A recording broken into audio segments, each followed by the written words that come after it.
Chinese President Xi Jinping reportedly calling President-elect Donald Trump to congratulate him. Trump naming more China hawks to his cabinet. He said that he intends to impose tariffs on products imported from China by as much as 60%. At a pivotal moment, correspondent Martin Smith examines the rise of the Chinese leader.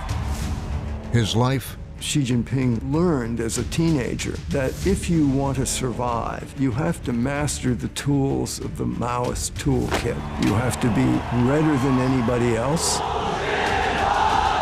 His rule. Xi was not afraid to say, no, we're not giving you the freedoms and rights you deserve. And relations with the United States. We can't continue to allow China to rape our country. Will Donald Trump, who preaches America first, go to war to defend Taiwan? You know, I'm not sure. Now on Frontline, China, the U.S., and the rise of Xi Jinping. This program contains graphic content which may not be suitable for all audiences. Viewer discretion is advised.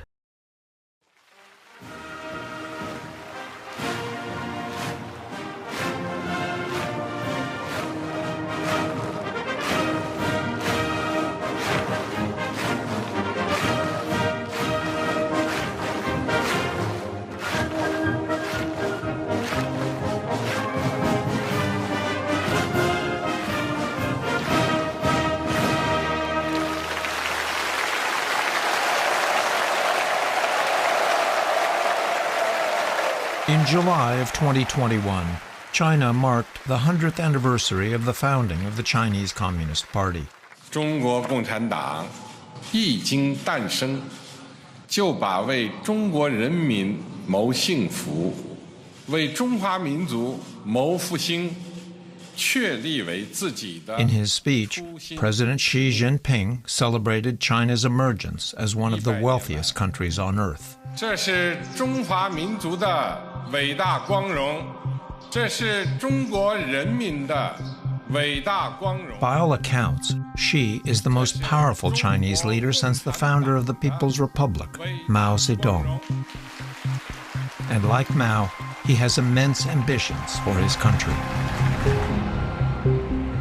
In his first decade in power, Xi launched the largest infrastructure project in history, building ports, roads, and a massive digital network linking China to around 150 countries.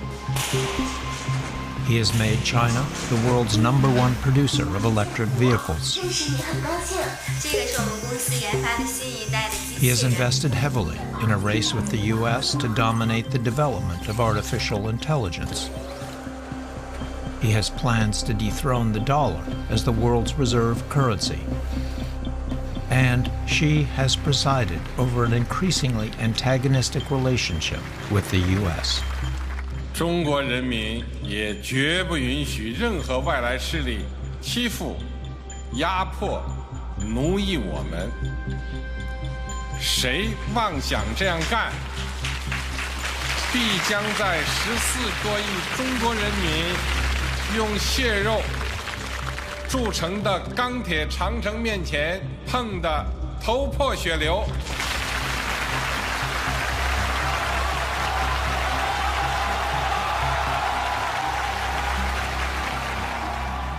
Xi Jinping is different. He does not want to be part of the world as it is. What he wants is to be much more dominant in the way the world is run. He doesn't want. Orville Schell is widely recognized as the dean of China experts in the U.S. and has served as a consultant on this project. He has made many trips to China and has closely observed the rise of Xi Jinping. You can read his speeches, and it's all there. He says what he's going to do, and he does it. 台独是历史逆流，是绝路。我们不承诺放弃使用武力。 And we can't quite believe it's anything but propaganda, which is just maybe nonsense, but it isn't. He's laid it all out there. 提高军事训练实战化水平，牢牢掌握能打仗、打胜仗的过硬本领。 Xi Jinping speaks all the time about hostile foreign forces, 敌对势力. That is the core of his sense of the U.S. and China relationship. It's hostile. We set out to understand the roots of this hostility, to understand Xi himself and the China he is leading. But China has heavily restricted international media, and we were not allowed to report from inside the country. No current official would speak to us on the record. China is not allowing us to come into China. Why? China's handling all kinds of challenges in the world. You may or may not be on their radar screen. Victor Gao is a well-known figure who travels the world speaking in defense of Xi's China. We interviewed him in New York. What is it about Xi Jinping's presidency that has fomented this hostility between the U.S. and China? I disagree with the way you characterize the situation. But after 2012, when he comes into power? I would say fundamentally, China and the United States need to deal with each other as equals, but China-U.S. relations are moving in a direction which is proving to be difficult and dangerous. To begin, I wanted to know where Xi Jinping came from and how his past shaped him into the man he is today. He grew up during a tortured time in Chinese history, but he was a child of privilege with red roots.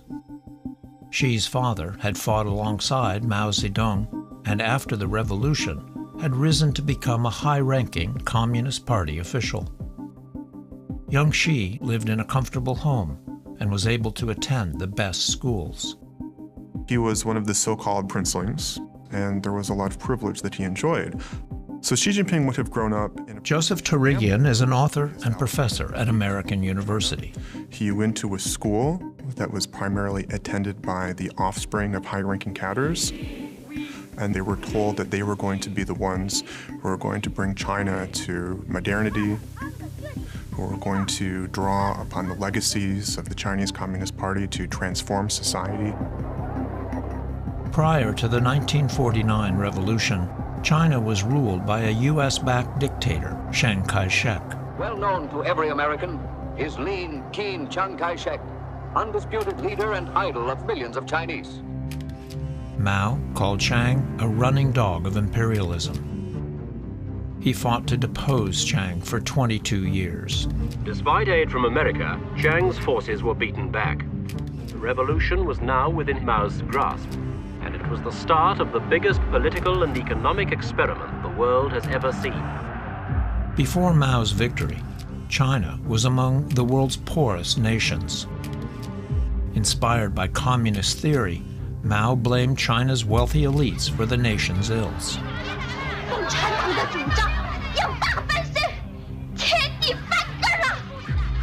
Mao embraced communist propaganda like this film to rally the people against landowners.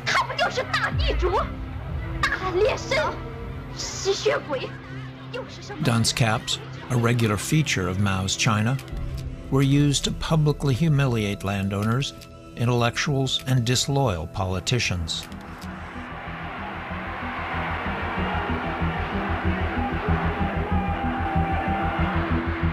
In 1962, when Xi Jinping was just 9 years old, his father became an unlikely victim of these purges. Mao accused him of being disloyal.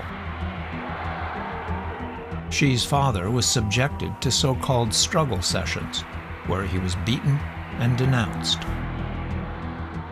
His father was framed by a trump-up charge that he supported a novel that might have cast doubt on Mao's leadership, and that's simple. Professor Alfred Chan is author of an exhaustive biography of Xi Jinping that chronicles his life. His father was dragged out and paraded in the street. In those days, they put a dunce cap on him. He was subjected to mock trials. Those were essentially kangaroo courts. Here, a sign hangs around the neck of Xi's father that reads, "Anti-Party Element, Xi Zhongxun." We know that this was an emotionally traumatizing experience for him, When you're a member of the Chinese Communist Party, everything is the party. Your entire life is the party. So for the party to tell you that you oppose Mao, it's hard to overestimate just how galling it is for a member of this kind of organization to hear that. Xi's father was sent to work in a factory and was later incarcerated for 8 years.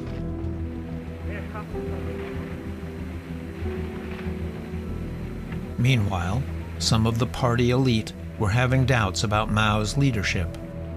A famine, the result of Mao's failed farm policies, had devastated the country. These people have come with reports of people dying in the fields and starving peasants eating some of the seed for next year's planting. Undeterred, Mao launched his so-called Cultural Revolution in 1966, expanding the categories of those who would be purged. So during the Cultural Revolution, there was something known as the He Wu Lei, the black categories. And these were the people who had no standing as human beings. They had no rights. They were considered unacceptable, or I guess you'd have to say evil. They had to be overturned and even possibly, in all too many cases, exterminated. And we saw millions killed. They were not fully human.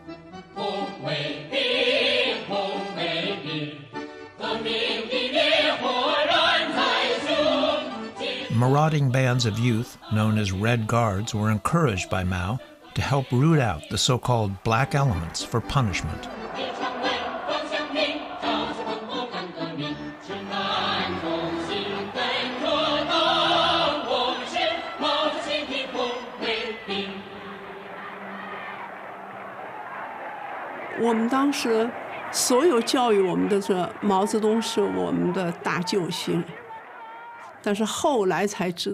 Tai Sha, a long-time party member, came of age in the midst of the Cultural Revolution. You say he was the savior. What did he save you from? 当时我们的理解就是毛泽东带领中国人民推翻了这个就是我们讲的那个帝国主义、资本家、地主对中国人民的压迫，让中国人站起来当了国家的主人。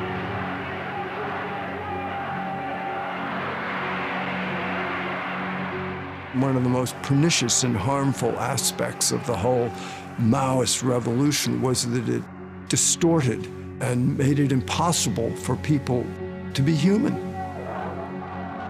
and to have family loyalties, friendship loyalties, to keep any moral compass on whatsoever. As a 13-year-old boy, Xi himself was subjected to struggle sessions. He was forced to wear a dunce cap and was publicly denounced by his own mother. According to Xi Jinping, he suffered quite a few of those struggle sessions. And his half-sister, she couldn't take it and she committed suicide. The psychological and physical abuse was tremendous.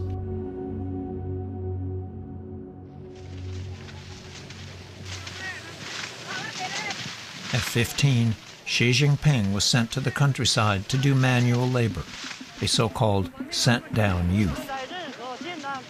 At that time, 17 million young people were sent to the countryside to be re-educated by the poor peasants. Mao thought that's the reality of China, the poor and underdeveloped countryside.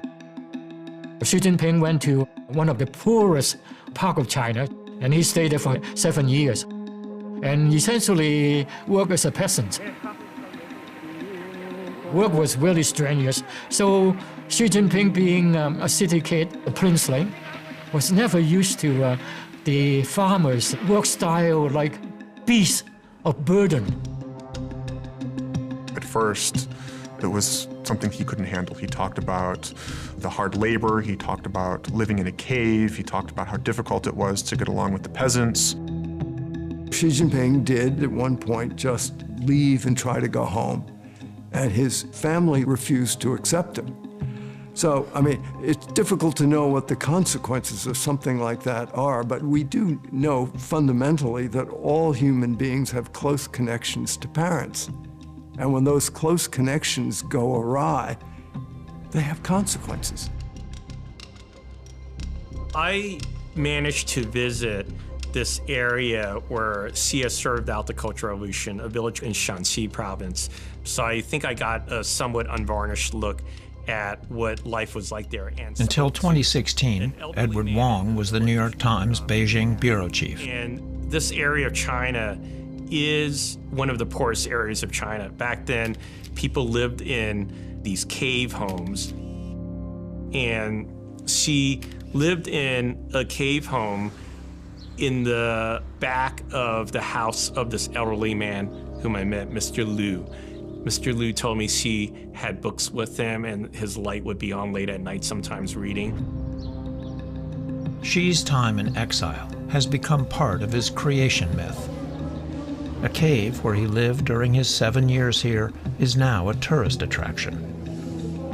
It's filled with books on Marxist philosophy and political theory, which Xi says he read in the evenings while struggling to survive, shaping him into the leader he would become.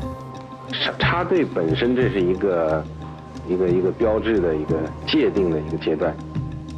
我总感觉呢，这个到了插队以后，是获得了一个升华和进化。个人呢是一种，确实是一种脱胎换骨的感觉。 Jianying Jia and her family also barely survived Mao. She now lives in New York, the author of 8 books on China, and a contributor to The New Yorker. I was born into this so-called New China, and I was fed this diet of we're living in a strong and happy country, and we're going to grow up and, you know, not only build a better China, but at some point, we're going to liberate mankind, including the Americans. This was my mother, was myself, and I was 6, and I remember clearly this night where our house was ransacked by these Red Guards. They came at night, and our house was turned upside down. My parents were humiliated. You know, you go from the flowers of motherland, Mao's children, to suddenly we're black elements. How many people died as a result of the Cultural Revolution? There's different estimates of that. Officially, one of the party elders said several millions people died. But, you know, the figures are far from being accurate because the government, whoever was the dominant regime, had always a tendency to cover up. Between the 1950s and the mid-1970s, China suffered an estimated 25 to 45 million deaths from the famine and from the eradication of black elements.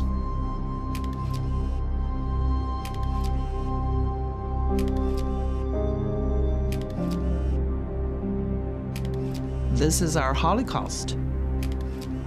And to this day, the world has not really come to realize that's really what happened. And the same party responsible for it are still in power, and Mao is still an icon. Today, Xi Jinping lives and works beside this familiar portrait of Mao, overlooking Tiananmen Square in Beijing. Xi has embraced Mao.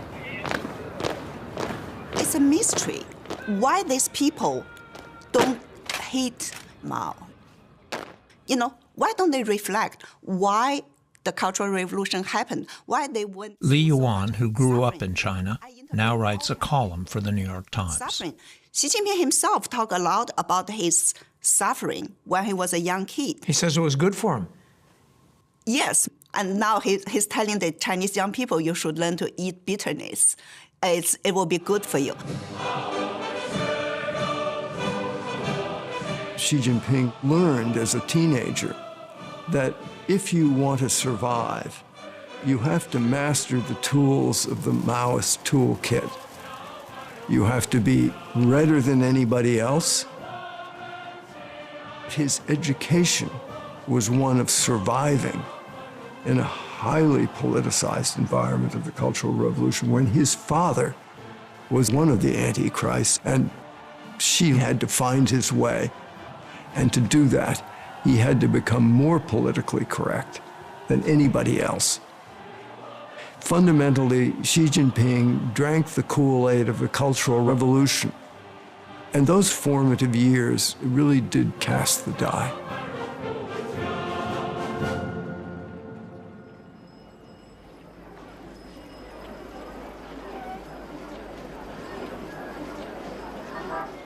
At age 22, Xi Jinping returned from the countryside.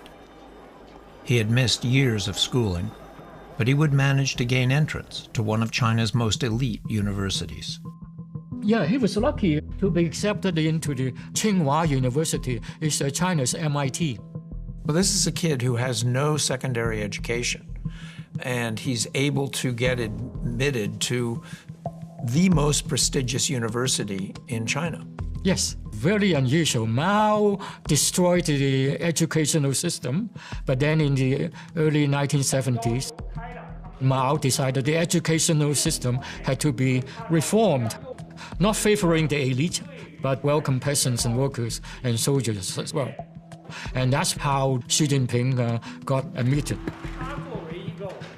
Xi got a degree in chemical engineering, but his interest was in party politics. In 1979, after graduation, he was posted as a junior aide to a senior Communist Party official. But after 3 years in Beijing, Xi decamped to the provinces to pursue his own political career and would rise through the ranks of local government. It was a time of great reform.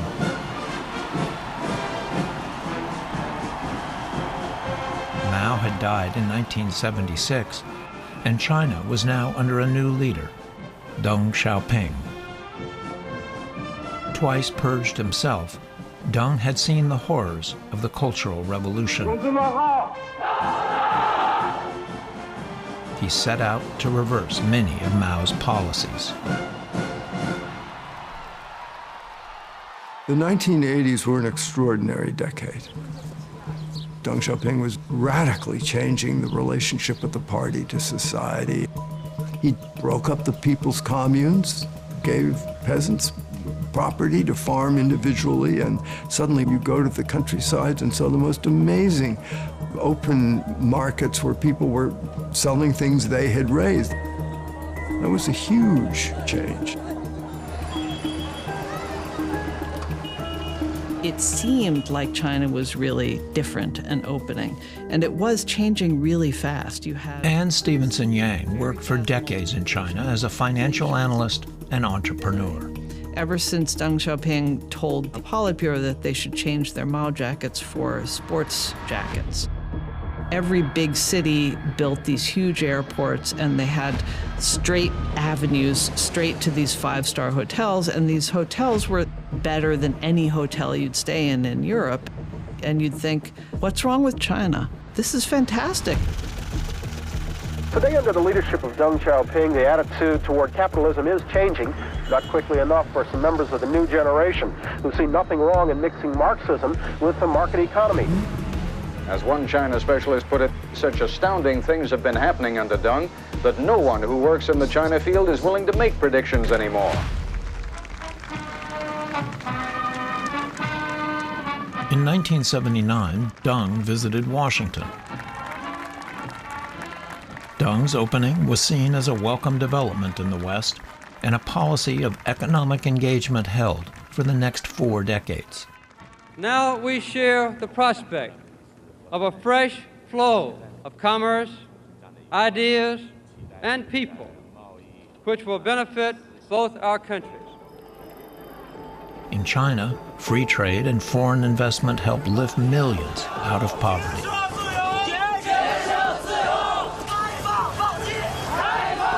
But many Chinese were not entirely won over, especially students.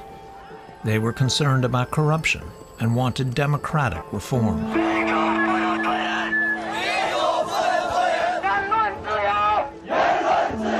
In the spring of 1989, pro-democracy demonstrations around the country were gathering momentum. While still a provincial official, Xi Jinping watched carefully. Xi Jinping tried to gauge the political climate. What's going on? Is the central government supporting this?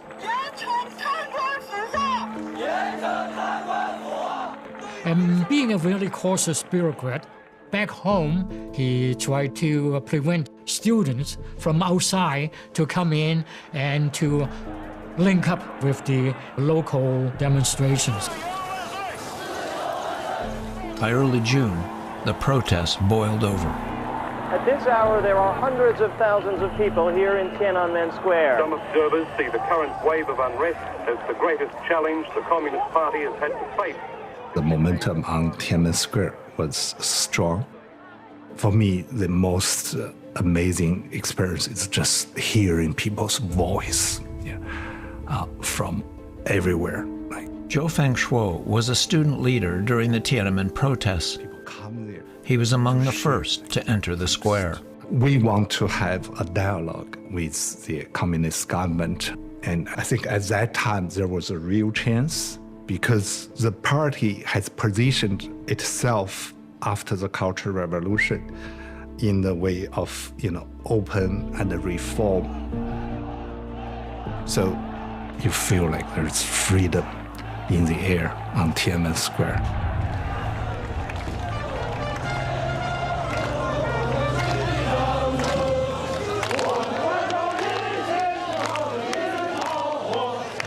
I was on Tiananmen Square at the night of June 4th. We were all standing like clusters talking to each other. And suddenly there was a guy standing there and he fell backwards and we didn't hear anything. So, we're all stunned and everybody thought, oh, it must be rubber bullets. Until we saw that he's not waking up and there's a pool of blood or something from his neck. Tanks are rolling in down the main thoroughfare towards Tiananmen Square. As we were kind of retreating, there were, I think, at least a dozen people right around me being shot down. There's sporadic shooting, automatic weapons opened up, people were diving for cover.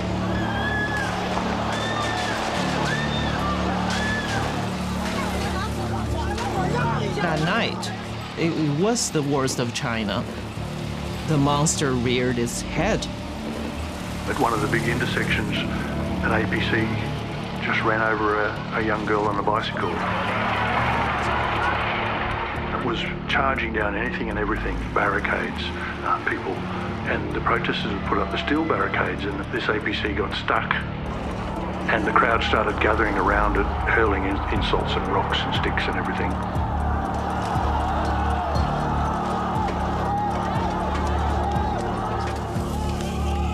天安门的这个就是事件给我最大的震惊 shock。最大的震惊是军队怎么可以对人民开枪？那是我开始疑问这个国家、这个党出了什么问题。The next day, a man stood in defiance, blocking a column of tanks. It wasn't just a single tank he stopped. There were 18 tanks and armored carriers in this convoy.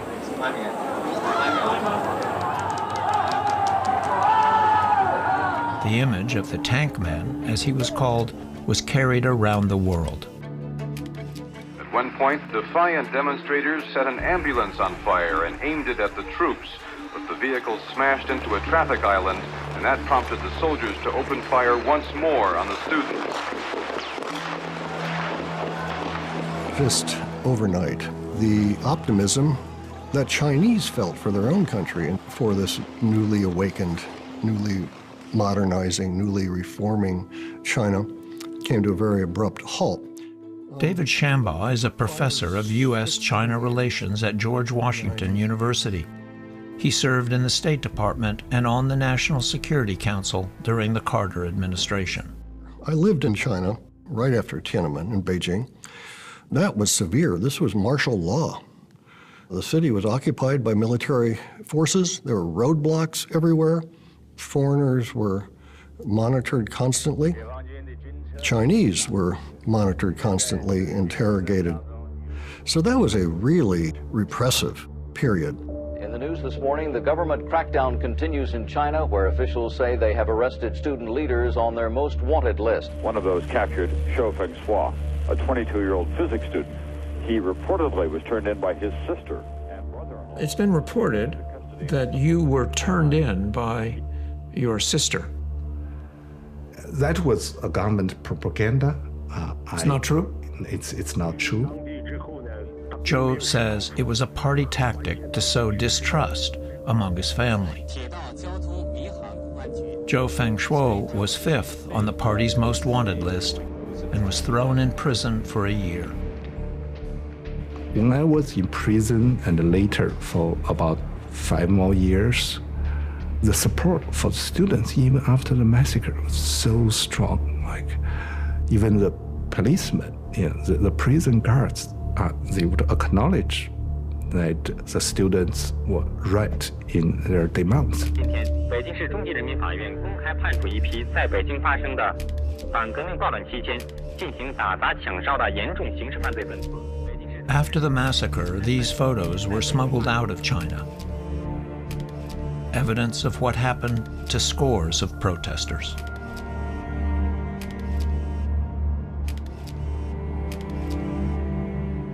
To this day, there is no final accounting of how many people were executed.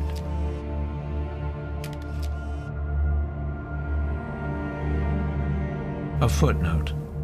After the Tiananmen crackdown, soldiers who had opened fire on the protesters were serenaded by a popular Chinese folk singer, Peng Liyuan. 2 years earlier, Peng had married a junior Communist Party official, Xi Jinping. Xi has never spoken publicly about the Tiananmen events. He went silent. Yes. Nothing in the public record that I am aware of.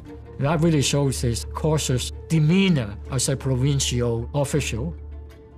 And he always looked to the center for guidance, always trying to gauge what the central government intentions are.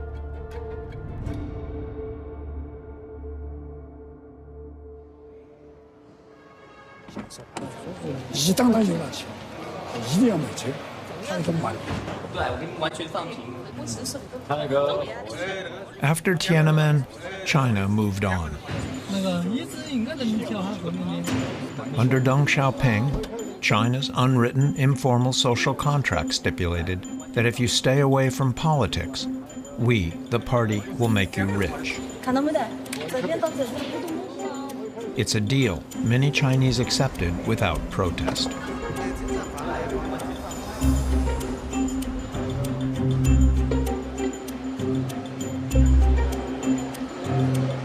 We shouldn't underestimate the amount of political control inside China.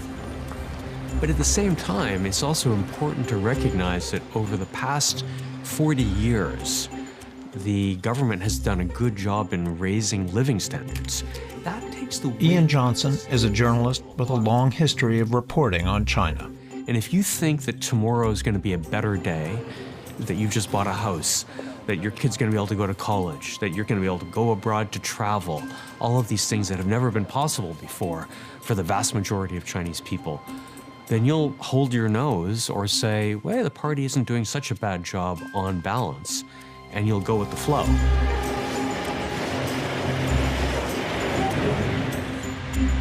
By the mid-1990s, China's economy was growing at an historic pace. Supporting China's entry into the WTO represents the most significant opportunity that we have had. Especially after China's entry into the World Trade Organization, China's economy just got another tremendous boost and more opportunities for individuals.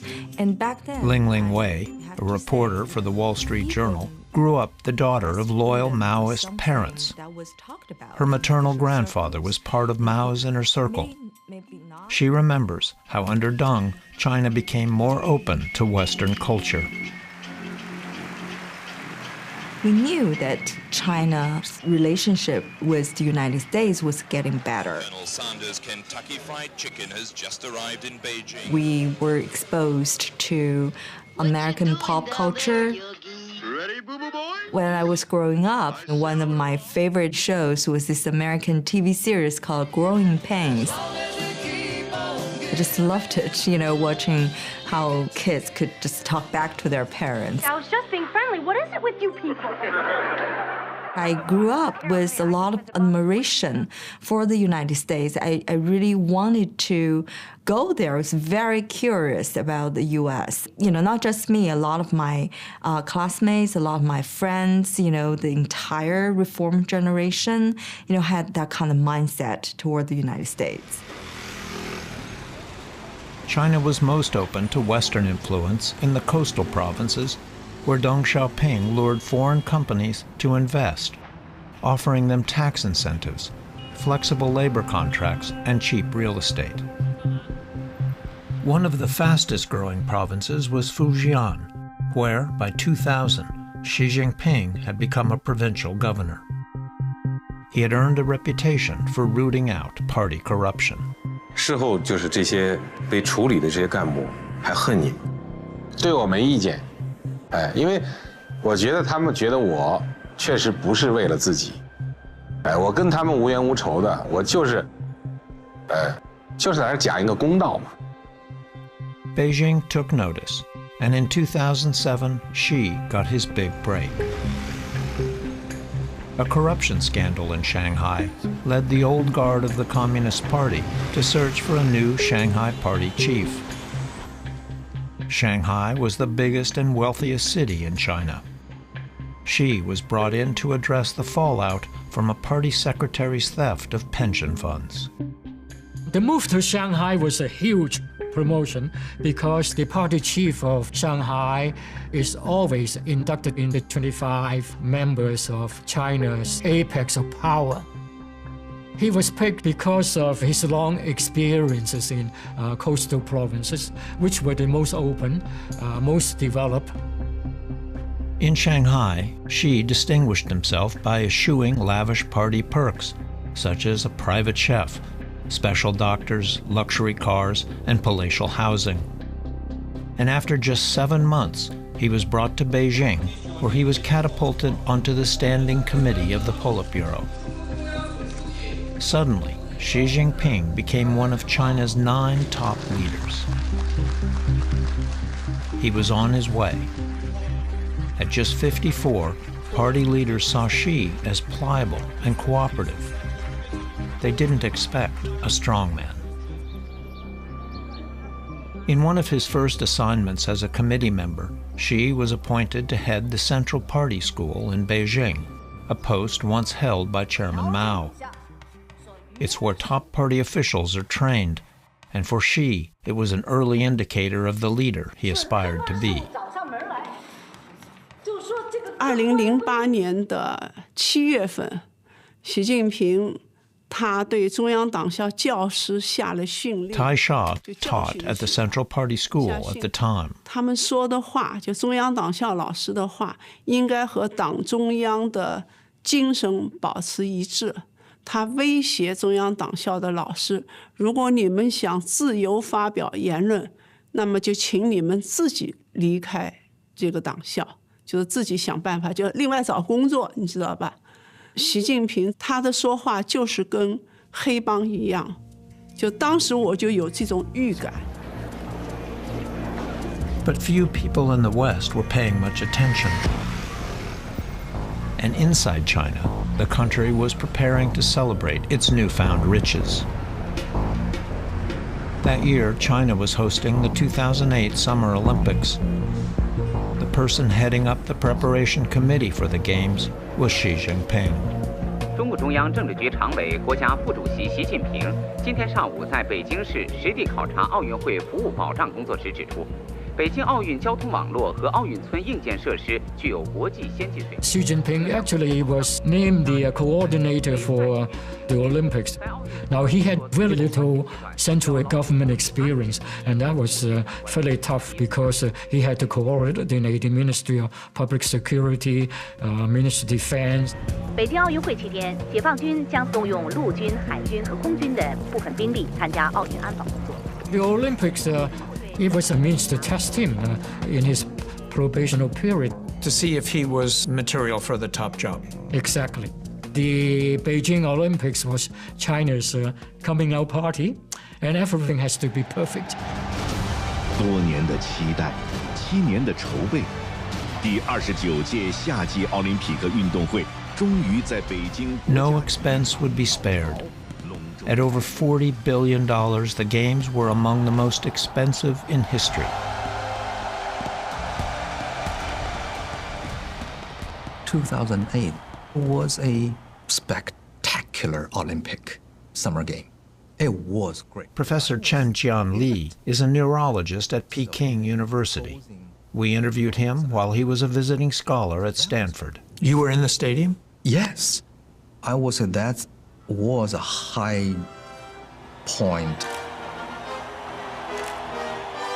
There was a true sense of joy. But it was not a nationalist joy. It went beyond that, honestly. It was, I think, more like what can only be described by Beethoven's Ninth Symphony. It was that good. Xi Jinping had passed the test. Better yet, he was inheriting a country at its peak.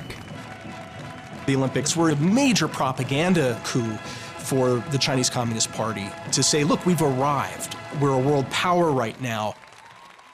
I remember... Between 1998 and 2005, Matthew Pottinger worked as a reporter in China for Reuters and the Wall Street Journal. He also served on the National Security Council during the first Trump administration. Pottinger sees the 2008 Games as a key moment when the U.S.-China relationship shifted. They coincided with the global financial crisis, the first spark of which was lit in the United States. Stunning news on Wall Street tonight. At one point, the market fell as if down a well. The debt crisis and economic chaos could have a dangerous ripple effect. So those two things juxtaposed together created an incredible sense of jubilation in this idea that China was slingshotting ahead of the United States. Chinese leaders realized, wow, your system used to be one we were trying to emulate. At least economically. But now, you're no longer our teachers. There's this feeling that we are equal to the United States now. Above that time, China had passed Germany, passed UK, and then passed Japan. And of course, every year, it goes up and up and up to be the second largest economy. This is an extraordinary period for America's economy. We've seen triple-digit swings in the stock market. Major financial institutions have teetered on the edge of collapse, and some have failed. The collapse of Lehman Brothers triggered turmoil in markets around the globe. The economic crisis made it look to people like Xi Jinping that history was moving on, the U.S. was in decline, China was on the rise. They could do just like the great powers had always done. It's our way or the highway. And that was a very important moment that changed the relationship between China and the rest of the world, particularly the United States.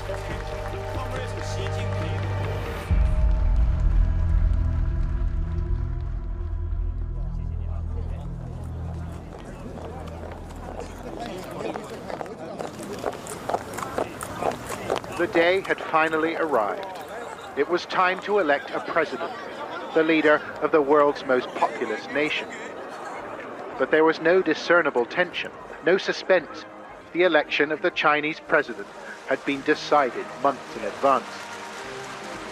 By 2012, Xi Jinping had been able to impress upon the party's elite that he was the man to lead China into the future.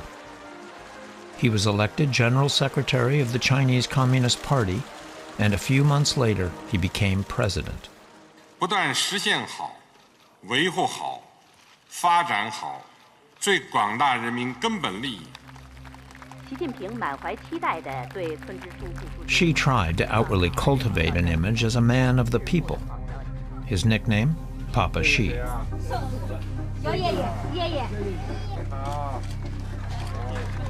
When he came into office, he portrayed himself as a normal person. He launched a charm of fans. You know, he went to a steam bun restaurant, and he said he's not going to have traffic control for his car like for his motorcade. Initially, this charm offensive worked. Many thought Xi would be a moderate. The wishful thinking that existed, I think, was something that Westerners delude themselves with about all Chinese leaders. Is this the next Gorbachev? 继续解放思想，坚持改革开放。 Xi Jinping is no reformer, but nobody saw the repressive, dictatorial, control freak, insecure leader that he has become. None of us saw that. A few months after coming to power, a secret memo surfaced called Document Number 9. Document Number 9 is an important internal party document in which Xi talks about different forms of subversion that might be taking place in China. It points to civil society groups or NGOs and says these are dangerous subversive elements in China. It's stipulating a whole list of ideological restrictions, including the so-called universal values, which is a code word for Western constitutional rule and rule of law. The document is explicit, instructing party members to forswear Western ideals like constitutional democracy, human rights, freedom of the press, and civil society. Party members should stay true to the revolution. Soon after, a 71-year-old journalist, Gao Yu, was arrested and sentenced to 7 years in prison after allegedly leaking the document. Xi was just getting started. The news 4 top officials removed for taking bribes was announced on state TV. Xi had famously fought corruption in Shanghai, and now, as top leader, he launched a nationwide anti-corruption campaign. From top bureaucrats to low-level clerks, China their nickname tigers and flies. Corruption was a real problem, but the scope and scale of Xi's campaign took many by surprise. Xi Jinping began to purge, and people at the time, including Chinese officials, said, well, look, this is going to be a 6-month thing. He's got to consolidate power. More than 80,000 Communist Party members have been investigated so far. That was 12 years ago. The purges are not only continuing, but they've deepened in many respects. They're now encompassing not only Xi's enemies, but he's actually also purging many of his loyalists. Xi Jinping has just sacked his foreign minister, just sacked his defense minister. He sacked a whole lot of other people at the top of the military establishment. The former security czar has not been seen in public for more than a year. Those were handpicked people by him, people that he had appointed. The historian Stephen Kotkin said Hitler used to kill his enemies and Stalin killed his friends. Xi is purging both his friends and his enemies. And that is the mode by which he governs. As Xi tightened his grip, he watched for other threats.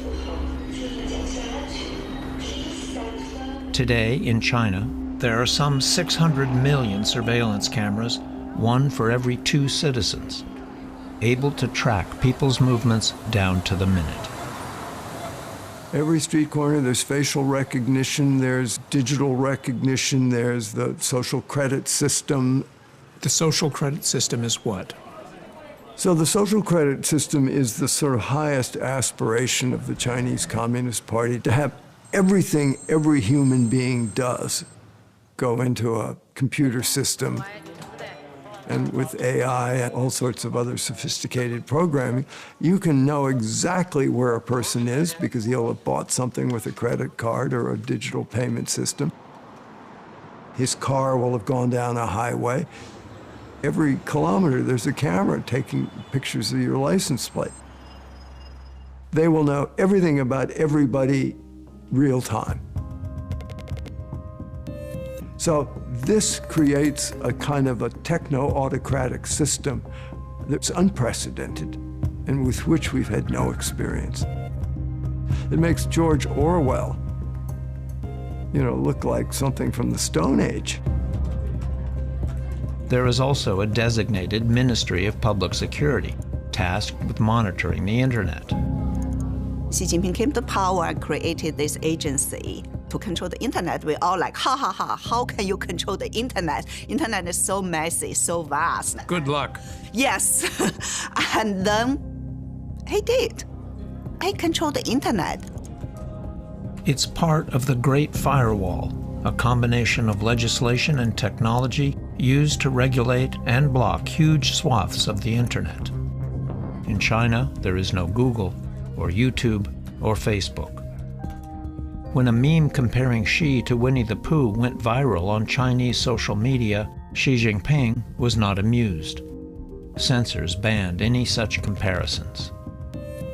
我的文章，包括我的名字，都不允许出现在中国的。 When Tai Shaw published an op-ed calling for the protection of individual rights, she was purged from the party. She says she was already being monitored 24 hours a day. 他什么都能看到，就像活在一个鱼缸里面吧，盖了个盖子的鱼缸里面，一条小金鱼，一个小昆虫，他看得清清楚楚。但是我的所有声音，我对外面讲的任何一句话我都发不出去，他们看的完全知道我在干什么，我就是这么活着的。 It could be in millions, tens of millions, or hundreds of millions who have negative thoughts about Xi or the system. But it's very hard for them to mobilize, to act together. Any direct, more confrontational, organized political movement will be zapped. The fear is almost like a subliminal air that you breathe in.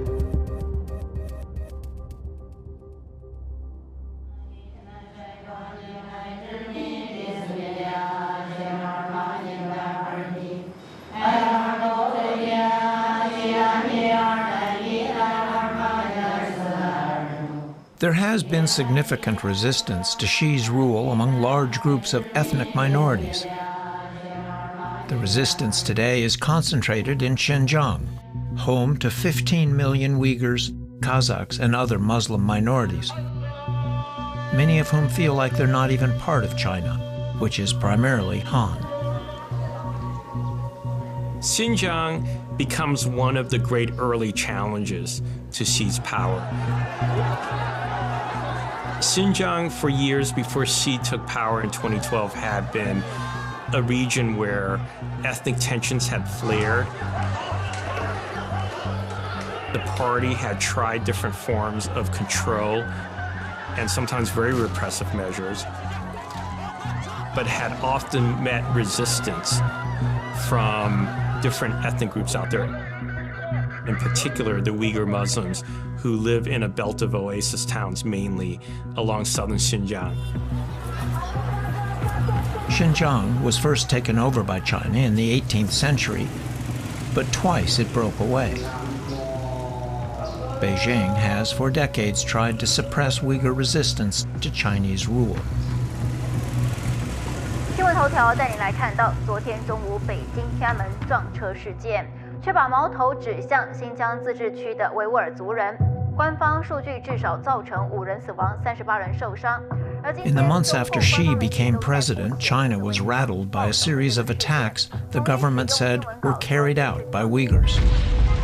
1号晚9时20分， 11名统一着装的暴徒蒙面持刀在云南昆明火车站广场售票厅。 They intensified in the spring of 2014, when scores of people were killed at a railway station in southwest China by individuals wielding machetes and long knives.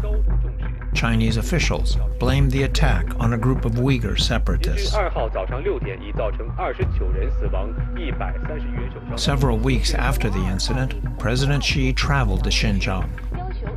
As he wrapped up his visit, there was a suicide bombing and another knife attack at a train station in Xinjiang's capital. 有100多名维吾尔人因为爆炸事件开始遭到当局大规模的逮捕。 This was a trigger.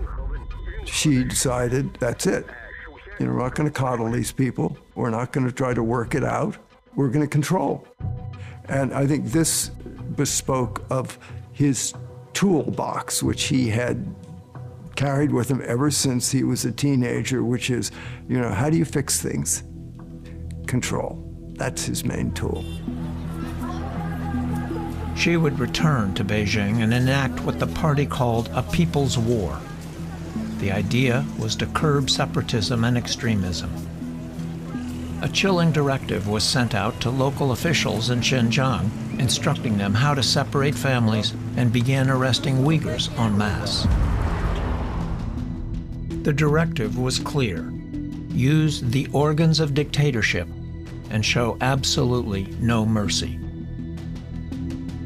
This drone footage appears to show Uyghurs being rounded up. It's estimated that over 1 million have been detained since 2017. She says that we must assimilate the Uyghurs and other ethnic groups into the mainstream Han culture.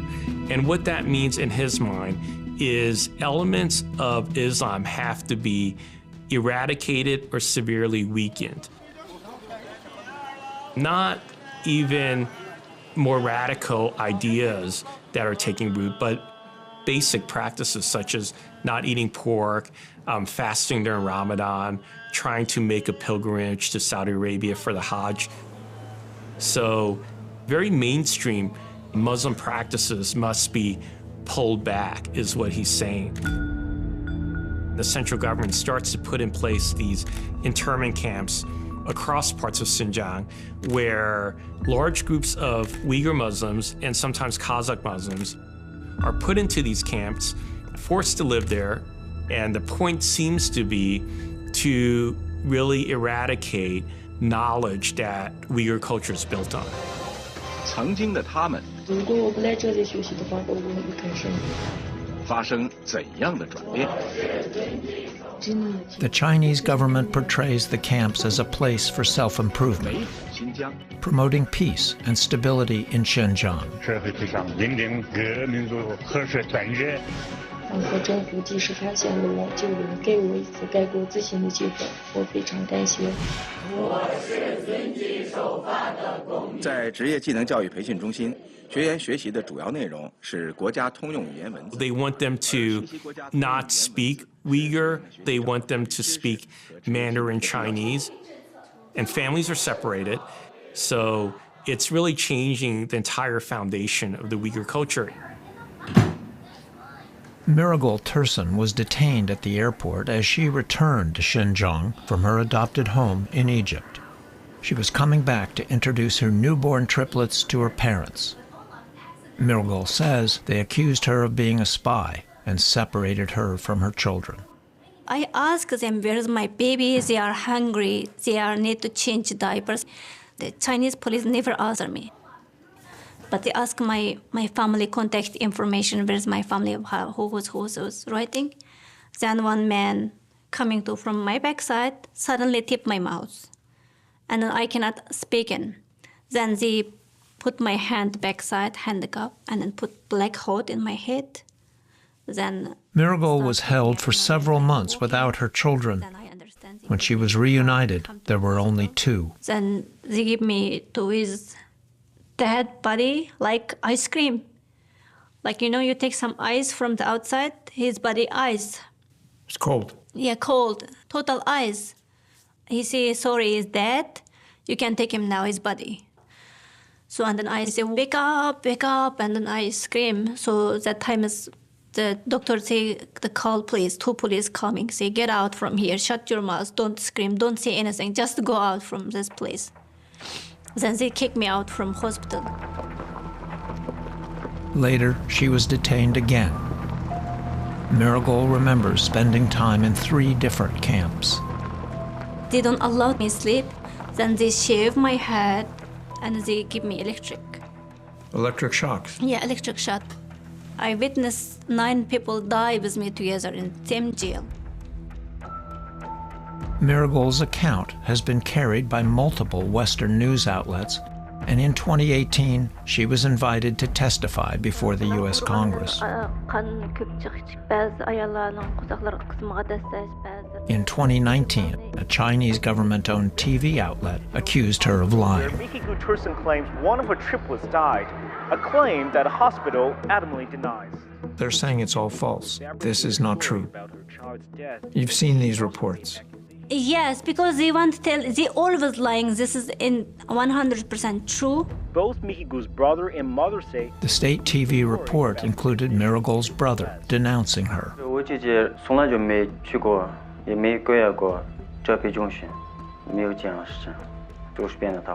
In fact, many other Uyghur men and women who have reported abuse have had family members testify against them.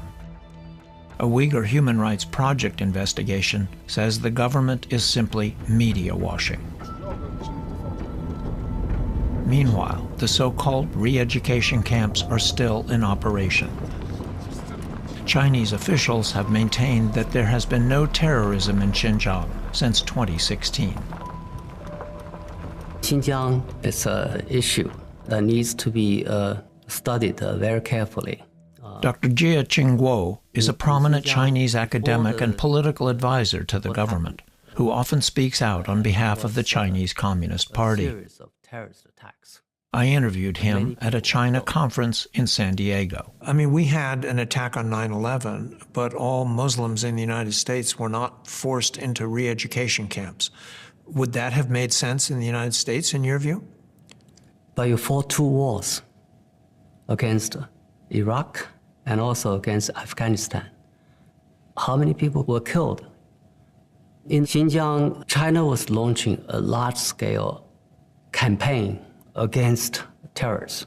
Okay? The Chinese government decided that this is something they have to do. They were taken from their homes. Taken from their homes. Placed in these camps, but all of those people were not terrorists. And they were not harmed in a physical way. But families were ripped apart. We talked to one woman whose child was taken from her when he was only a few months old and never was returned. I don't know. Maybe there are better ways of dealing with this issue. But then in the process, I think some of the human rights are violated. That cannot be avoided. 在职业技能教育培训中心设置了服装加工、建筑装修、美容美发、食品加工等多种技能培训课程。An estimated 80,000 detainees have been forced to work in factories across China, some supplying American brands. These companies have denied using Uyghur labor, but forced labor for other manufacturers continues. She decided, as he did after the economic crisis, that China did not need to bow to any Western demands. It's none of our business what he does in Xinjiang. He has once again turned to control as the answer for a problem. Whole world know what Xi Jinping is doing. He is not a very strong, powerful country in this world. China is a rich country now. China is a rich country, but is very weak. He just believes he thinks he's rich, his money, or no. Money cannot do everything.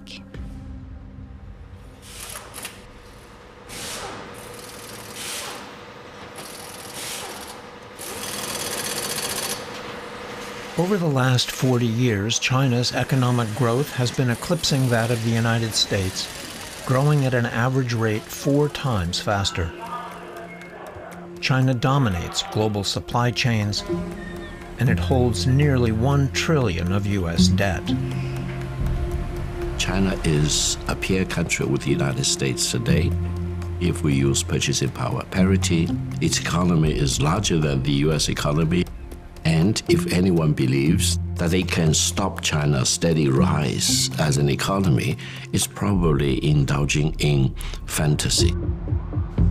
One thing I have to do is economically take on China, because China has been ripping us off for many years. Somebody had to do it. I am the chosen one. Somebody had to do it, so I'm taking on China. In fact, Donald Trump's predecessors have employed measures to restrict China trade practices. They're taking our business, they're taking our jobs, they're making our product. But in 2016, Trump made China a major campaign issue. We can't continue to allow China to rape our country, and that's what they're doing. It's the greatest theft in the history of the world. Days before Trump's inauguration in 2017, Xi wanted to make sure the incoming president knew where he stood on trade. He sent a warning from his podium at the World Economic Forum in Davos. 搞保护主义，如同把自己关入黑屋子，看似躲过了风吹雨打，但也隔绝了阳光和空气。 打贸易战的结果，只能是两败俱伤。 Less than 3 months later, Xi would fly to Mar-a-Lago to test the waters. President Trump's most important foreign meeting yet, greeting the leader of the country he's previously called our enemy. Behind the scenes, Trump's advisors were advocating bold new measures. President Trump understood that we had failed to compete with China. And I think because of his business background. General H.R. McMaster served as President Trump's national security advisor. One of the lines that President Trump would use with Xi Jinping periodically is he would say, I don't blame you, I blame us.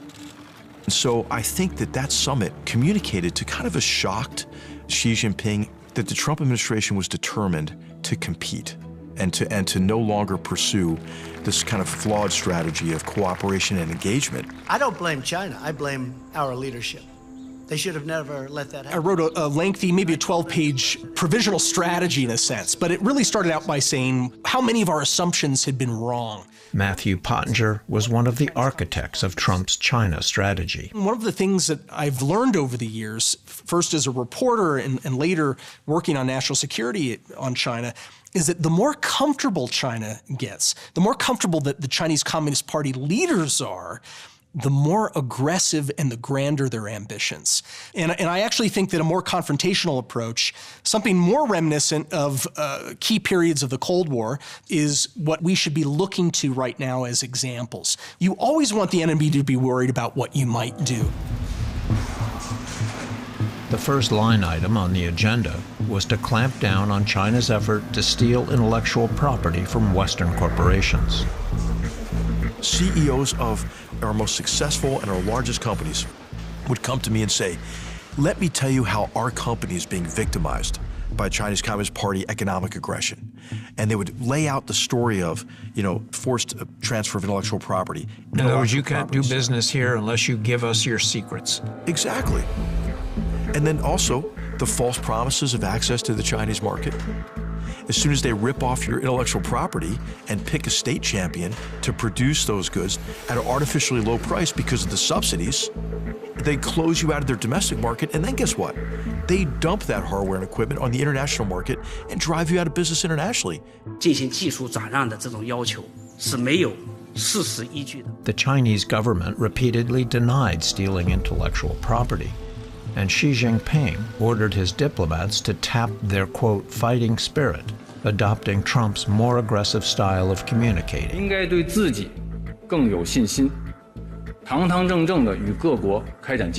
They were unleashing what they themselves called wolf warrior diplomacy, and it was pretty objectionable, frankly. They were quite... John Bolton was another national security advisor under President Trump. But in a way, I think it was beneficial that they did that. They took the mask off.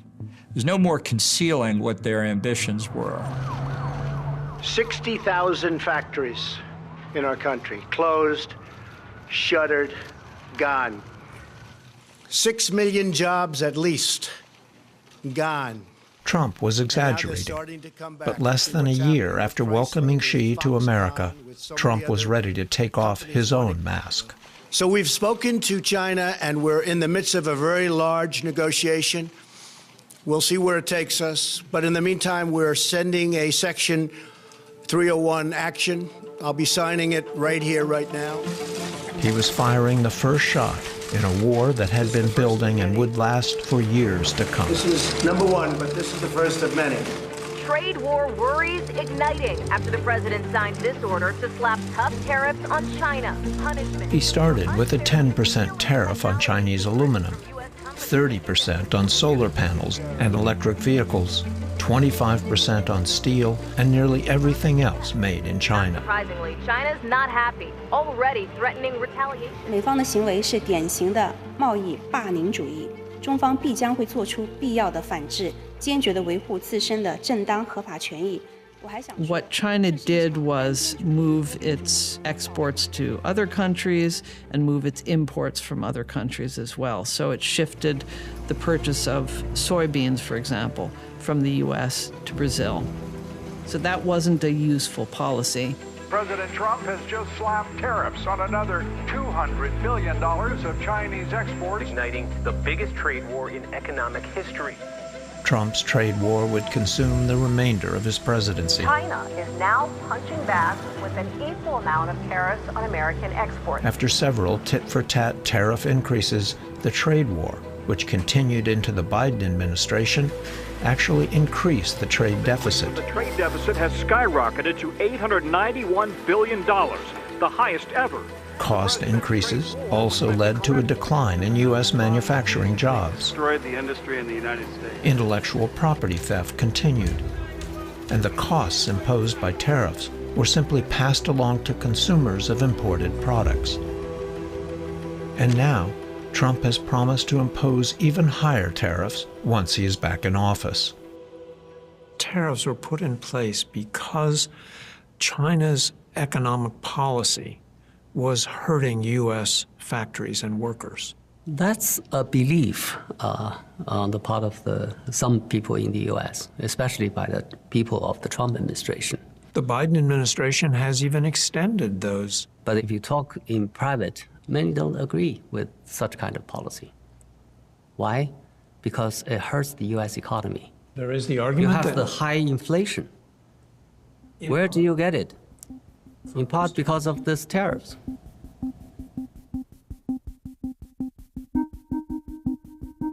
Our top story: for the very first time since taking office, all 7 standing committee members have appeared together at a cultural event led by Xi Jinping. Beyond his crackdowns and trade wars with the U.S., Xi has had greater ambitions for China's place in the world, which he revealed even before he assumed the presidency. It was just after he was made General Secretary of the party back in 2012. 7 party leaders took a tour of the grand exhibition, Road to Revival. Remember, when Xi Jinping came into office, the first thing he did was he took the Politburo across Tiananmen Square to the National Museum, where there was a show on the humiliations of China's past. The party leaders reviewed the different historical stages the nation has gone through. 6 leaders had come and gone since Mao Zedong, but at the exhibition, Xi made clear his allegiance was to Mao. There were pictures of Deng Xiaoping and stuff, all of which he, by and large, ignored. Susan Shirk served as an Assistant Deputy Secretary of State during the Clinton administration. It's like he wants to eliminate the Deng legacy, which of course was to institutionalize a system of governance in China that would be more responsive as society modernized. In the Great Hallway, he delivered a speech and laid out his vision, now known as the China Dream. 我们也终于掌握了自己的命运。我们现在比历史的任何时期都更加接近中华民族伟大复兴的梦想一定会实现。 And what he was saying to everybody was his greatest calling was to restore China to a position of international greatness. Now, that didn't just mean trading greatness. It meant a position of political greatness, military greatness, to re-flesh out the old imperial empire that had occupied many peripheral territories, including Tibet, Xinjiang, Manchuria, Mongolia, Taiwan. She wants to restore China to its grandest state. So this actually came to be the roadmap for the China Dream. A key strategy for increasing China's might is expanding Chinese control of the South China Sea. During his presidency, Xi ramped up these efforts. The South China Sea is one of the busiest shipping lanes in the world. Japan and Korea completely depend on it. So it's no small matter who controls this waterway. And China, in effect, is saying everything from the Straits of Malacca up around Taiwan to the Chinese coast is ours. These are waters through which 1/3 of the world's maritime trade flows. What China did to actually effect that claim was to commit a lot of ecological destruction, to build up these man-made islands. The same year that Xi became president, China began building artificial islands on top of 7 coral reefs in the South China Sea. The man-made islands covered almost 5 square miles. And so they dredge coral reefs to build up islands and then claim that these islands, were just for research purposes, environmental research purposes. And then, of course, landing strips appeared, and then fortifications appeared, and then missile batteries appeared. 南海诸岛自古以来就是中国领土。 Xi had repeatedly pledged he would not militarize the islands he had built. 中国在南沙群岛的有关建设活动，也无意搞军事化。 But after many assurances, surveillance shows there are not only runways for fighter jets, but also deep-water harbors able to dock warships. The Chinese Communist Party has a really long record of just lying to our face, and you can't take anything they say at face value. What they had done is promised a lot and not only delivered nothing, but actually intensified their aggressive actions. In addition to the Chinese Coast Guard and Navy, large fleets of civilian vessels have been sent by Beijing to patrol the waters of the South China Sea. Frequently, they surround and harass vessels from other countries, like the Philippines, ramming them and blasting them with high-velocity water cannons. The water cannon attack lasted for almost an hour, with the force of the water causing damage to the railing and canopy of the Philippine vessel. The latest incident of Chinese aggression expected to further escalate tensions. This is happening very far away from China in the waters near the Philippines. There are warnings from Washington saying, we are a treaty ally of the Philippines. We have a mutual defense clause in our treaty. You need to back off from this, but China is completely ignoring that for now. 实现祖国完全统一，是全体中华儿女共同愿望。增强香港同胞的国家意识和爱国精神。 Xi Jinping has also taken aim at Hong Kong. 共享祖国繁荣富强的伟大荣光。 A major port on the South China Sea, one of the busiest in the world, Hong Kong has become the financial capital of Asia. Hong Kong was the gateway of a lot of businesses entering the Chinese market, and we were that international financial hub, essentially connecting the Chinese market with the Western market. And a lot of that legacy still stays today. And a lot Anna Kwok grew up in Hong Kong. She was born in 1997, the year that Britain returned Hong Kong back to China. What was the promise that was made to you? The promise was high autonomy in Hong Kong, that we would have what is essentially called one country, two systems, meaning that even though we are supposedly part of China, Hong Kong would have its own system, its own governance, its own autonomy, and the people of Hong Kong has their own way of living. Britain is proud of the rights and freedoms which Hong Kong people enjoy. In fact, China promised that one country, two systems would remain in place for half a century. In Xi Jinping's eyes, you can't be an obedient citizen, you can't be an obedient people when you're living under a different system, a different... Joey Su was also raised in Hong Kong. She came of age during the so-called Umbrella Revolution of 2014. In the streets, a sea of umbrellas, the symbol of a mass demonstration underway in Hong Kong. Protesters, mostly students, are demanding full democracy. Calling for free and fair elections. Demonstrators used umbrellas to shield themselves from pepper spray and surveillance cameras. On a city fighting to maintain its freedom. For Joey Su, protesting was part of being a Hong Konger. I could see, demonstrations, people fighting for different rights and freedoms inside of Hong Kong. So growing up, what it meant by the promise to the people of Hong Kong to me was that freedom of expression, that freedom to assemble, to say whatever you want, to be free to criticize the government or to support the government.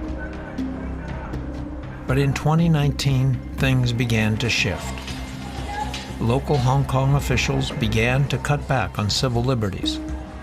Senior party officials endorsed the move.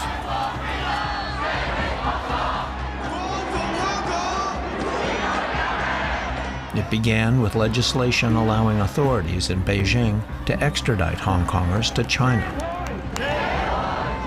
Around 1 million poured out onto the streets, defying President Xi. It was a stunning display of public anger with his presidency.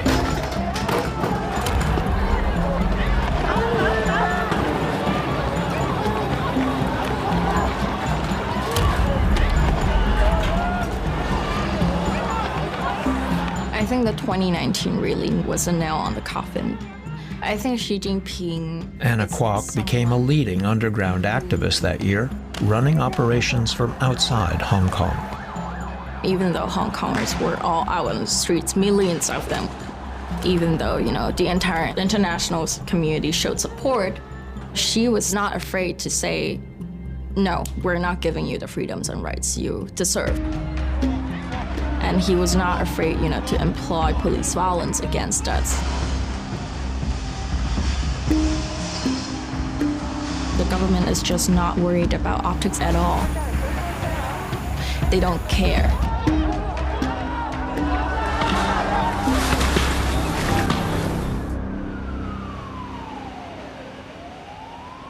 Now, Xi Jinping was very astute. Some thought that he might march soldiers over the border and take Hong Kong when it had all those demonstrations. He didn't do that. He waited, and then he passed a national security law, and they locked everybody up slowly and quietly. Xi Jinping's national security law gave China a broad legal framework to deal with protesters. The law criminalized collusion and subversion and secession.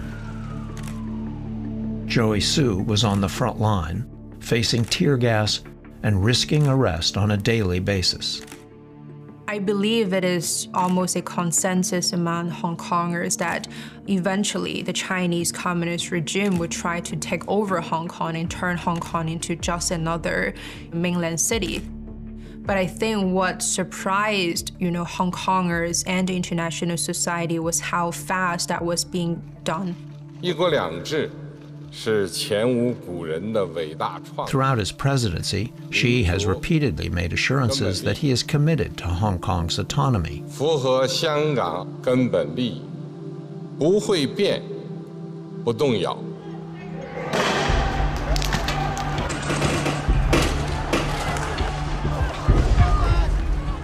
In 2020, Beijing subverted the 50-year guarantee it had made to honor Hong Kong's, quote, high degree of autonomy.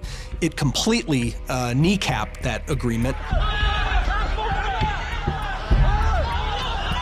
Hong Kong is, I think, an excellent case study in how China lies. They abandoned the one country, two system policy. They began to suppress economic and political freedom. And they're now obliterating the difference between Hong Kong and mainland China. It's one of the great tragedies of our time, really, to see Hong Kong snuffed out like this. Since the implementation of the national security law, a 17-year-old student now faces between 10 years to life in prison. Since the 2019 protests, Joey Su is now a dissident operating from America, as is Anna Kwok. In 2023, Hong Kong police held press conferences presenting bounties for the women's arrests. You have family still in Hong Kong. Yes. What has been their fate? 1 month after the bounty was released on me, in last August, they were taken into questioning by the police. What did they ask? I have no idea, because I'm not in touch with them. You're not in touch with your family? No, and that is for their best interest. Oh my God, I'm gonna cry, yeah. You can't call your mom? No. Or your siblings? No. And I think that's the toughest strategy the regime has on people. It's about breaking up the trust and breaking up the human connections you have with each other, so that you cannot have that power and that connection you need to keep fighting the fight. Because at the end of the day, it's about fighting for people you love, right? And once that connection is gone, you lose that motivation. So I think that's what the Chinese Communist Party has been doing for decades, actually, to various communities that have been trying to fight for freedom.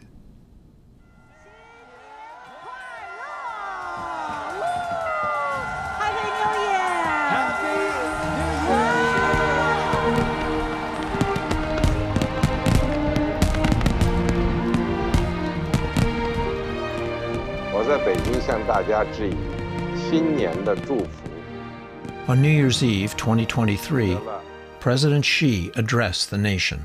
While he celebrated China's many accomplishments that year, he also made a notable reference to Taiwan. 祖国统一是历史必然，两岸同胞要携手同心，共享民族复兴的伟大荣光。 His remarks on Taiwan were more pointed than in previous years. They came during Taiwan's presidential election season, a recurring reminder to Xi that Taiwan is not in step with China. Today, Taiwan is a vibrant democracy, and its capital, Taipei, is one of the wealthiest cities in Asia. But Xi has been clear that a central goal of his China dream is to reunify Taiwan with mainland China. It's a position that the party has held ever since they seized power in 1949. Generalissimo Chiang Kai-shek, now on the last stronghold of nationalist China. It was in that year that America's ally Chiang Kai-shek fled to the island and set up a separate government. For Beijing, this was unacceptable, and the problem has festered ever since. The Taiwan issue is a direct result of an unfinished civil war.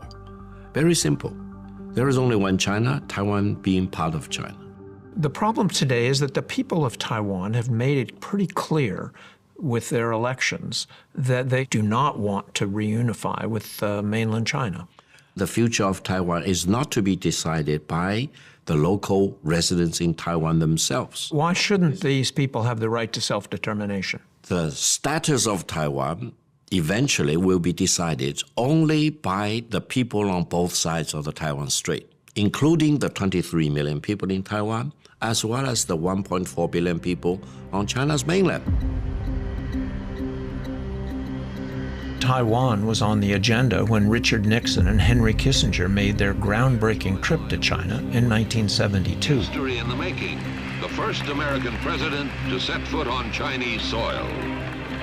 But they were here primarily to explore how China could become an ally against America's archenemy, the Soviet Union. Kissinger asked me to go along to the meeting. I'd been a good note taker. This relieved him of having to take notes.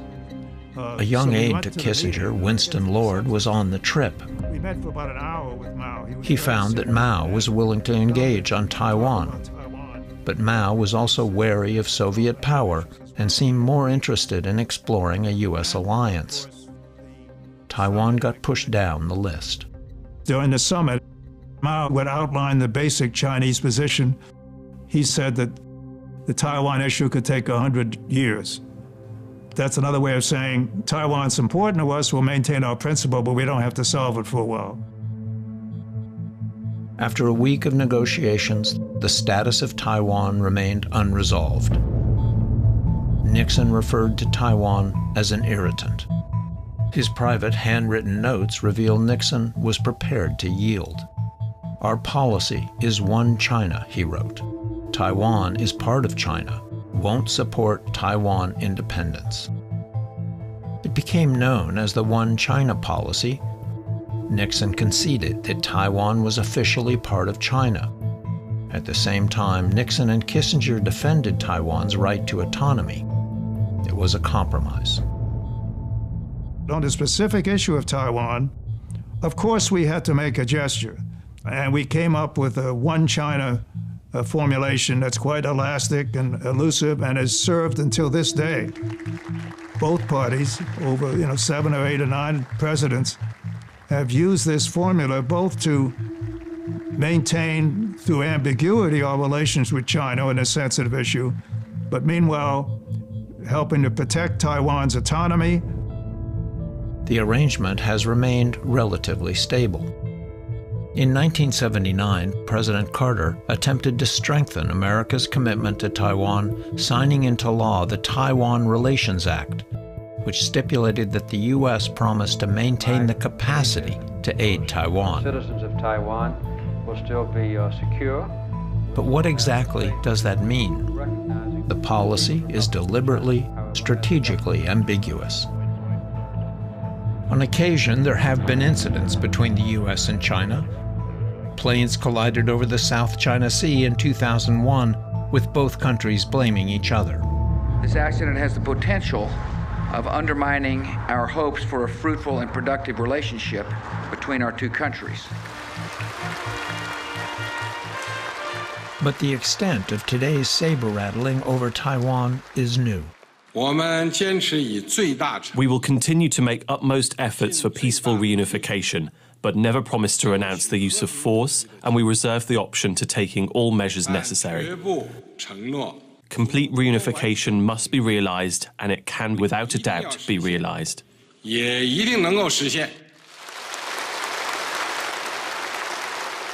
think Taiwan is the next great danger in the world. Even in this era where the United Nations proclaims, self-determination is a high principle. If Scotland wants to leave the UK or Quebec wants to leave Canada, but China has a more old-fashioned view of sovereignty. We claim it, it's ours, get off our ranch, don't get in the way. China's military drills over Taiwan airspace are a regular reminder of the possibility of a real war. In early 2023, a memo from U.S. Air Force General Mike Minahan to his subordinates circulated online that flatly gave a date for when she would invade. "I hope I am wrong," it read. "My gut tells me we will fight in 2025. My gut tells me we will fight China in 2025? You reacted negatively to that. You think? Yeah, well, I mean, so first of all, anybody who says they know the date that Xi Jinping is going to invade Taiwan doesn't know what they're talking about. Because Xi Jinping doesn't know the date. Right. But Colin Kahl is a former national security advisor to Vice President Biden and former Undersecretary for Policy at the Pentagon. While he disputes the 2025 date, Kahl and other U.S. military analysts, as well as the CIA, are wary of Xi's near-term intentions. Xi has made some statements about the urgency, and he has. And the date that most analysts point to is 2027. That is the date that Xi Jinping has given his military to have the ability to do it. Now, the ability doesn't mean they'll actually manifest that ability. Like his giving them the homework assignment doesn't mean they'll actually complete it. But Taiwan's military doesn't want to tempt fate. We have several scenarios that we have imagined that enemies will take, and we have plans to weaken those invading forces or even take them down. In July 2023, I traveled here to watch Taiwan's military rehearsing how to repel a possible Chinese invasion. So this is one of the beaches where you expect the PLA to... Yes, correct. We expect this place to be high on the list for PLA. As you can see, we're basically right here, and this is where Taipei City is, and that will be bad for us. So you want Xi Jinping to see what you're doing? Yes. 好，各位媒体朋友，水基线上就是我们的海军的登车大队。 This beach is one of 14 landing sites that the Taiwanese military has identified as potentially vulnerable to a Chinese amphibious and air assault.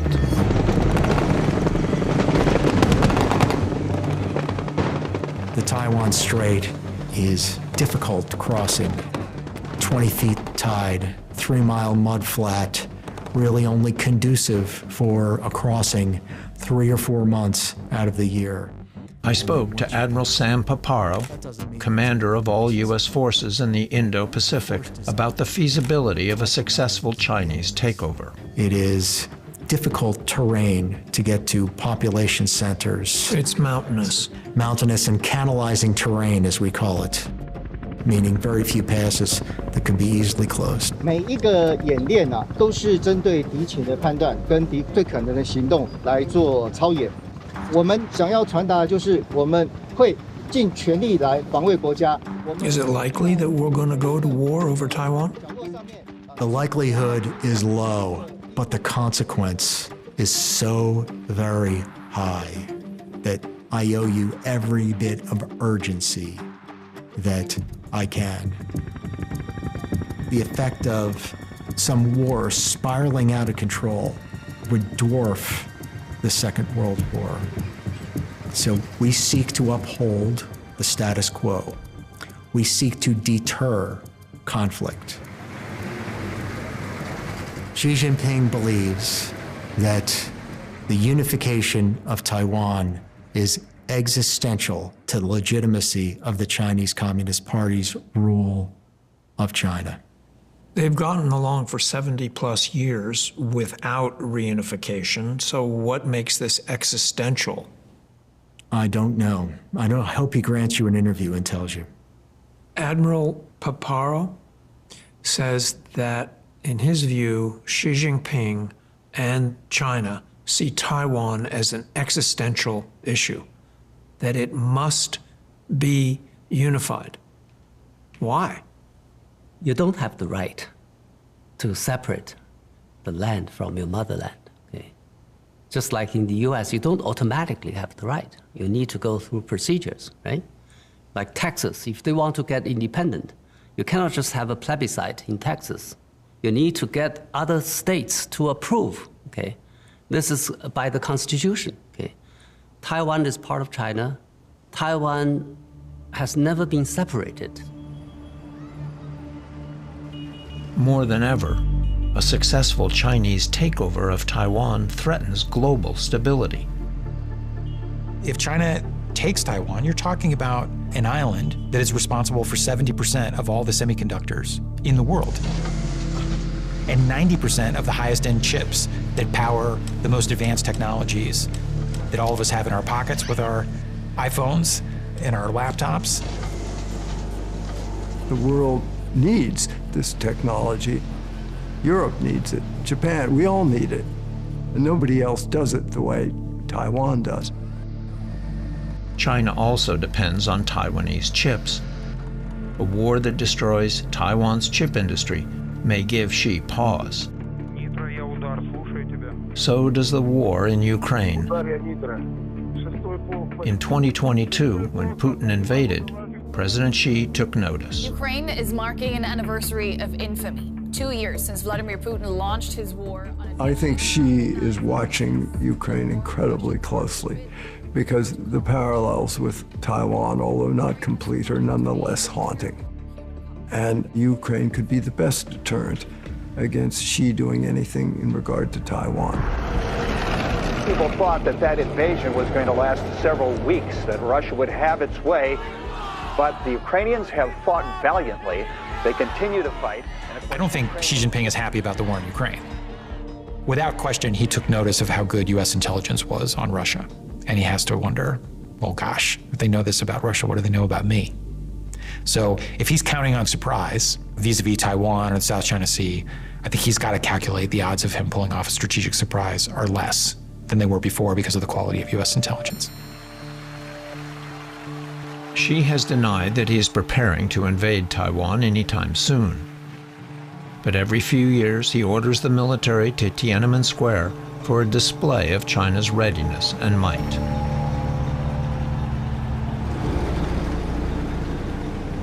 One of the things that has been very consistent about Xi is his alignment of his identity with the Chinese military. I'm in the crowd across from him. Ed Wong witnessed several of these spectacles. It feels very much like this imperial event where the leader of this great nation, this great power, is surrounding himself with people who've come to pay tribute to him and to pay tribute to China as a military power.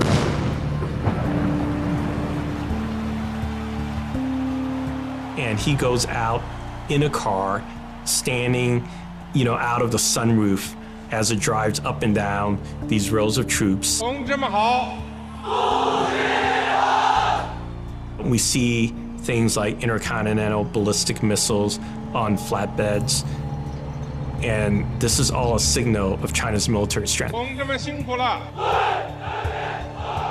Xi's rapid buildup of China's military capacity has prompted the U.S. to send more weapons to Taiwan.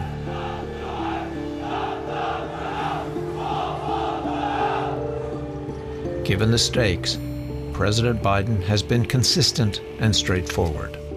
To be clear, sir, U.S. forces, U.S. men and women, would defend Taiwan in the event of a Chinese invasion. Yes.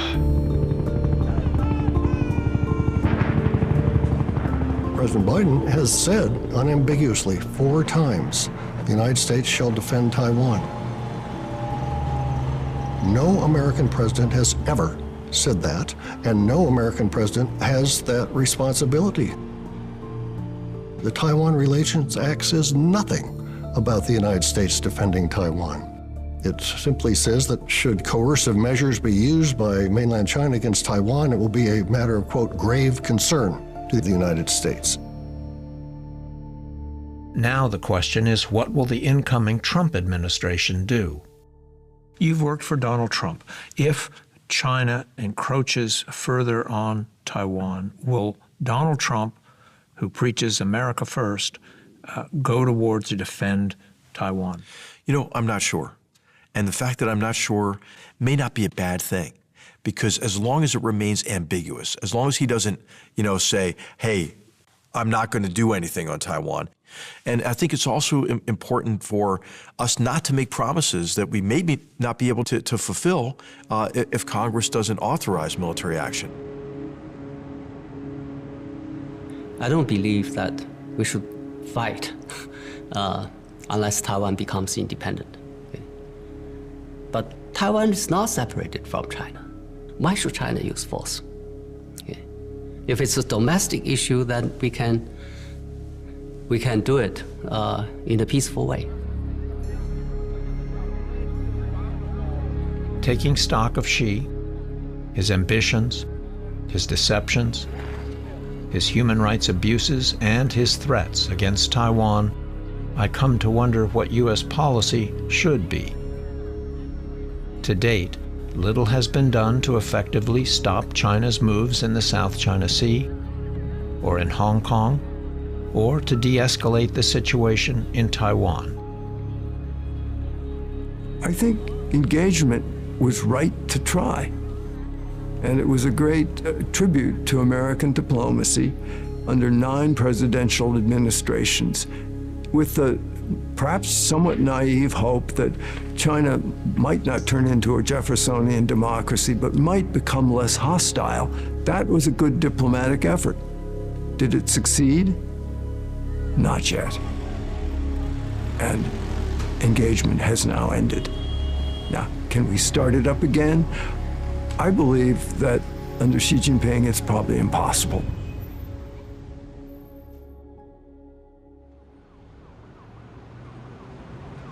For decades, the growth of China's economy was described as a miracle, fueling the rise of a new and massive middle class. But these are less confident days for most of China. Despite Xi Jinping's grip on power, his China is not invincible. In recent years, the economy has faltered. Growth has slowed. A housing boom has morphed into a housing glut, with tens of millions of vacant units littering the country. The workforce is also aging.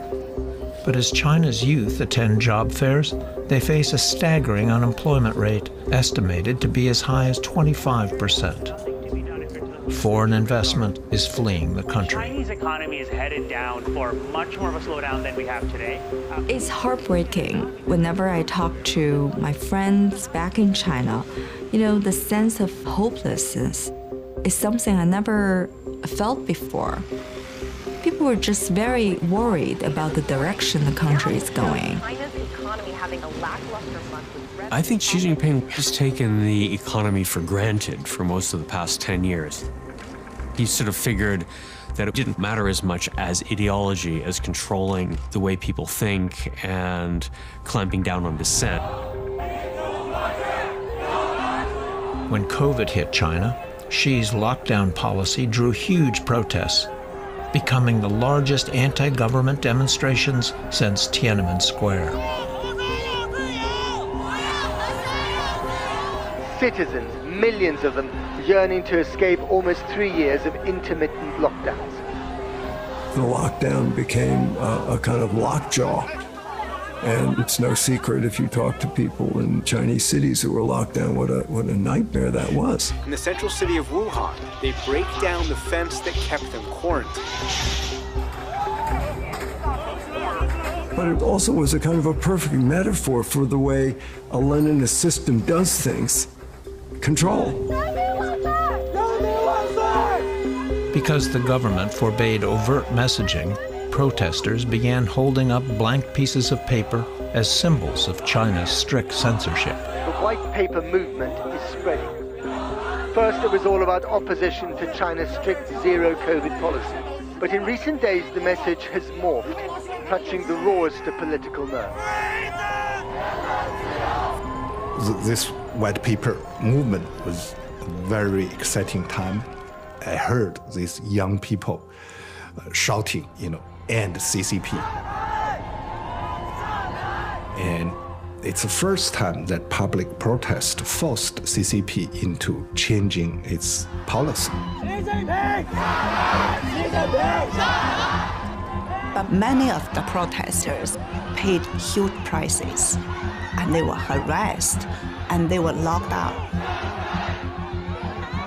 Because still for many Chinese, Xi Jinping is a name you cannot say, you cannot speak out. The zero COVID policy woke up many Chinese.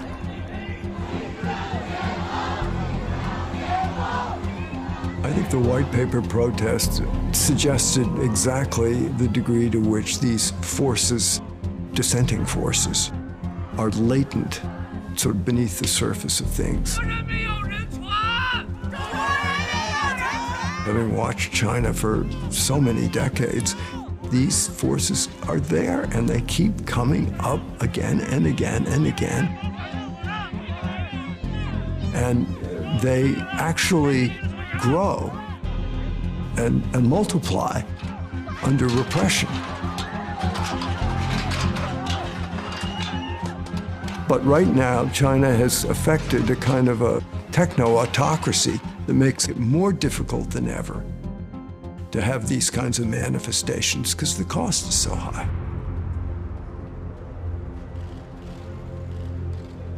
Today, Xi is trying to find a way forward that balances control with the need to get China's economy moving again. Xi Jinping thought that he could have it both ways, clamp down and still have economic growth. The recipe for success, that you had to unshackle society in order for things to move forward, has now been abandoned. If China continues their policies, which I think they will, you're going to have longer-term, slower growth, and that'll lead to more tensions at home. So I think we're in for a rockier time. Even though Xi feels that engagement with the outside world might be necessary to jumpstart the economy again, I think at the current moment, he has made the other choice. He has chosen to go down the route of consolidating power, the route of nationalism.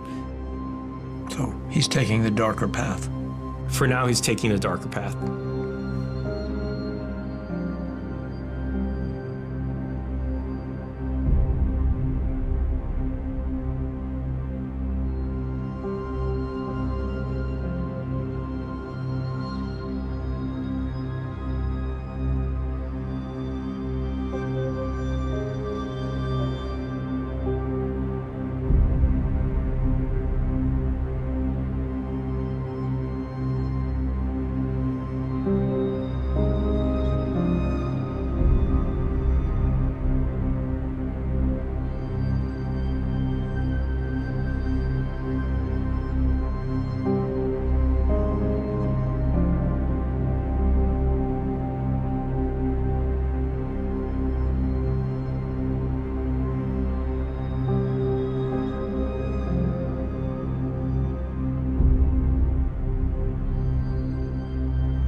For more on this and other Frontline programs, visit our website at pbs.org/frontline.